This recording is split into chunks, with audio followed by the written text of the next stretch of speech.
හිටපු ජනාධිපතිනි චන්ද්‍රිකා බණ්ඩාරනායක කුමාරතුංග මැතිණියනි ඔබතුමියගෙන් අහන්න කැමතියි දැන් ඔබතුමිය පාලන සමයේදී 199ක් රටවල් තිබ්බා. ඒ වසරේදී ඔබතුමිය දුප්පත් වසර 25 ඇතුළේ තමයි ශ්‍රී ලංකාව පැවතුනේ. එහිදී ඔබතුමියගේ පාලන කාලයේ අවසානයේදී පොහොසත්ම රටවල් 72 අතරට ඔබතුමිය මේ රට ගෙනාවා. ඒ ඇත්ත වශයෙන්ම කිසිම තර්කයක් නැහැ. එය විද්‍යාත්මකව මේ රට ඒ තත්ත්වයට ඔබ ගෙනාවා. ඉතින් එහිදී අපි කතා කළොත් ඔබ කියන අත්මකට මේ කාන්තා දේශපාලනය එවැනි මට්ටමකට ඔබ ගෙනාවා නම් අද වන විට මෙම රටට මෙවැනි තත්ත්වයක් උදා වෙලා තිබෙන්නේ ඔබ කියන අන්දමට පිරිමි දේශපාලන නිසාද? ඔව් ඒක බොහොම කනගාටුදායක තත්ත්වයක්. ඉතාම හොඳ ප්‍රශ්නයක්. මම නම් හිතන්නේ මේ තත්ත්වයට අපේ රට නිදහස ලැබුණ වෙලාවේ මීට අවුරුදු 75කට පෙර සෑහෙන දියුණු තත්ත්වයක තිබුණේ. ඒ රටවල් එතකොට 199ක් දියුණු වෙමින් පවතින රටවල්. ඒ නොදියුණු කියලා ඒ කාලේ කිව්වා දැන් ඒ වචනේ පාවිච්චි කරන්නේ නැහැ. දියුණු වෙමින් පවතින රටවල් අතරින් ඒ කාලේ 140ක් 50ක් දියුණු වෙමින් පවතින රටවල්. දැන් ඒවා දියුණු වෙලා දියුණු රටවල් ගණයට වැටලා තියෙනවා. කොහොම හරි ඒ රටවල් අතරින් දියුණුම රටක් හැටියට ලංකාව හැදින්නේ. අපි නිදහස ලැබුණ වෙලාවේ. අපේ අධ්‍යාපනය, සෞඛ්‍ය ක්‍රමය, අපේ පරිපාලන සේවය මේ මුළු කලාපයම හොඳ මේවා හැටියට පිළිගත්ත හැමෝම. නමුත් දැන් ඉතාමත් අපේ ආර්ථිකය ඉතාමත් දියුණුව තිබුණා. ඔය ළමයි අහලා ඇති ලී කෝන් යූ කියන සිංගප්පූරුවේ හිටපු ඉතාමත් ශ්‍රේෂ්ඨ නායකයෙක් අගමැති කෙනෙක්. එතුමා 50 ගණන් වල මුල් භාගයේ කතාවකදී කියලා අන්න බලන්න ලංකාව අපි හැදෙන්න ඕනේ ඒ වාගේ කියලා. ඊට අවුරුදු 10කට පස්සේ එතුමාම කියනවා ලංකාව වාගේ නම් වෙන්න හිතන්නවත් එපා. අවුරුදු 10කට 15කට පස්සේ. මොකද්ද මේ වුනේ? මම හිතන්නේ ඇත්ත වශයෙන්ම මෑත කාලයේ නම් අපේ රට මේ තරම් දුක්ඛිත තත්වයකට පත් වෙන්න ප්‍රධානම හේතුව දේශපාලනයට එන අයගේ ක්වොලිටිය නැති නිසා.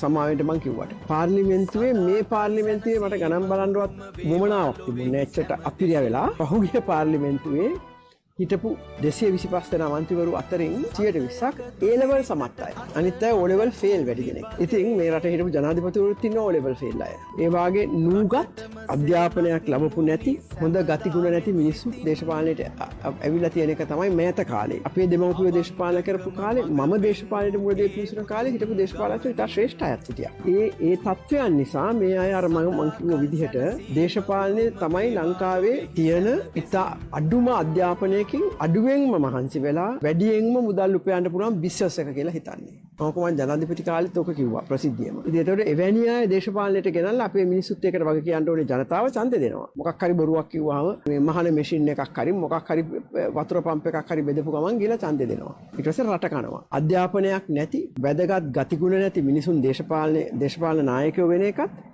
ඒගොල්ලෝ ඊට පස්සේ දේශපාලනය හොරකම් කරන එක නිසා තමයි අපේ රට මේ තත්ත්වයට වැටලා තියෙන්නේ. අපි බංකොලොත් කියලා පළවෙනි වතාවට අපි රටවල් බොහෝම කලාතුරකින් රාජ්‍ය ආණ්ඩුවෙන්ම කියන්නේ අපේ රට බංකොලොත් කියලා. ලංකාවේ හිටපු ඊට ඉස්සෙල්ලා තිබුණ ආණ්ඩුව කර කියා ගන්න දෙයක් නැතුව එහෙම ප්‍රකාශයටපත් කරුවා. ආණ්ඩුව බංකොලොත් කියලා. ඇයි බංකොලොත් උනේ? මම නම් කියන්නේ වෙන කිසි දෙයක් නෙමෙයි. මේකට විශ්ලේෂණය කරන්න ඕනේ නැහැ, රිසර්ච් කරන්න ඕනේ නැහැ. තනිකරම ඊට ඉස්සෙල්ලා තිබුණ ආණ්ඩු දෙකක් හොරකම් කරපු නිසා. අපි හිතමු ලක්ෂ 5කට කරන්න පුළුවන් සංවර්ධන කටයුත්තක් ලක්ෂ 15යි. මම ගණන් හදලා මේවා ලියලා තියෙනවා මේ ගැන. ඉතුරු ලක්ෂ 10 ලේකම්ගේ ඉඳලා අනිත් අයයි ඇමතිවරුයි වටේට ඉන්න මිනිස්සුයි ඔක්කොම හොරකම් කරනවා. කොන්ත්‍රාත් කාර්යාලය ටිකක් දෙනවා, ගාන වැඩි කරලා කොන්ත්‍රාත් එක එස්ටිමේට්තුව දෙනවා. ඉතින් එතකොට හිතලා බලන්න ඒ වාගේ ව්‍යාපෘති කෝටි ගාණක් හදනකොට එක ව්‍යාපෘතියකින් විතරක් ආණ්ඩුවේ හිටපු ලොක්ෙක් නොරොච්චෝලේ ව්‍යාපෘතිය මම ඒ ගැන විස්තර සහිත ලියලා තියෙනවා. මම පටන් ගත්තේ අපි දුන්න කොන්ත්‍රාක්ට් එක කැන්සල් කරලා බලයට ආපු ගමන් ඒ කට්ටිය ඒ වාගේ දෙගුණයකට දුන්නා.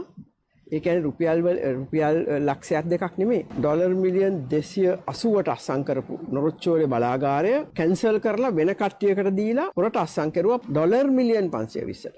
මේකෙන් හිටපු නායකයෙක් ගත්ත කොමිස් එක රුපියල් බිලියන් 15යි එක ප්‍රොජෙක්ට් එකකින්.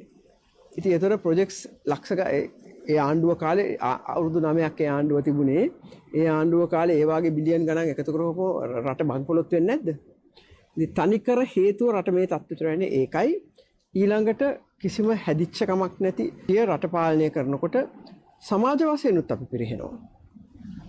නායකයෙක් නෑ තරුණ ළමයින්ට තරුණ දරුවන්ට බලලා මේ වාගේ අපි වෙන්න ඕනේ කියලා. හිතලා බලන්න නෙල්සන් මැන්ඩෙලා වැනි නායකයෙක් ගැන මුළු ලෝකෙම කතා කරනවා. තරුණ ළමයින් කියවනවා.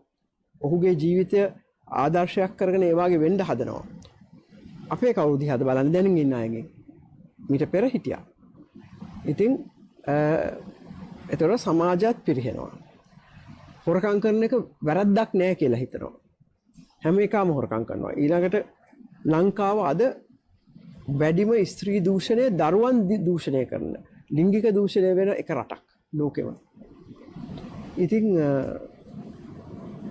පාලකයන් ඒ වාගේ වෙනකොට රටේ සම්පත් ජනතාවගේ සම්පත් කිසිම පැකිලීමකින් තොරව හොරකම් කරනකොට ඒකට සම්බන්ධ සමාජයක් පිරිහෙනවා. සමාජ පිරිහීම ඇති වෙනවා. ඉතින් ඒතකොට රට කොහේ යනවද කියලා අපි දන්නේ නැහැ. ඉතින් අපේ තරුණ තරුණියන් දැන් රටේ පාවෙලා අපි බංකොලොත් කියලා රජයම කිව්වට පස්සේ ඔක්කොම රට අත්හැරලා යනවා පොඩි පිටින්. අපි පිටරට යන්නෙත් නැහැ. අපේ රට සේවය කරන්න මේ රටේ ඉන්නවා කියලා තරුණ පරපුරක් දැන් යන්න පටන් අරගෙන. ඉතින් මං හිතන්නේ මේක පටන් ගන්න ඕනේ වෙනස අධ්‍යාපනයෙන්.